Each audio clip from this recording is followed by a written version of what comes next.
ආදරණීය අම්මේ තාත්තේ ඔබ සියලු දෙනාම මෙම වේදිකාවට පැමිණෙන්න ඔබගේ චූටි ළමයා අතින් අද ඔබට බුලත් තුඩුල්ලක් හෝදී වන්දනාමාන කිරීමටයි මේ සූදානම.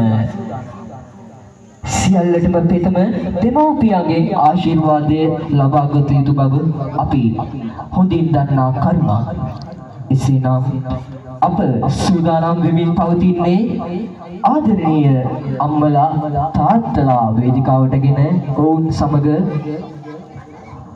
මාපිය වන්දනා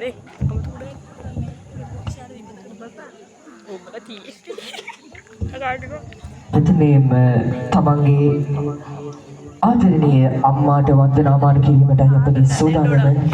දසමසක් කුස හොවා ඇති දැඩි කළ ආදරණීය අම්මාව වන්දනාමාන කිරීමටයි මේ සූදානම. එහෙනම් අපි එම පූජනීය කාර්ය දෙස යොමු වෙමු.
තමන්ගේ ආදරණීය අම්මා වන්දනාමාන කරගත්තා.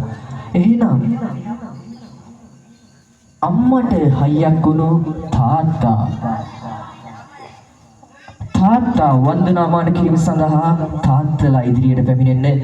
එමෙන්ම ඔබ සියලු දෙනාත් අසුන් වලින් නැගිට මෙම වන්දනාවට නියැලුණොත් හොඳයි කියලා මම හිතනවා. ඉතින් අපි තම තමන්ගේ දෙමව්පියෝ සිහිපත් කරමින් මෙම වන්දනාවේ නියැලෙමු.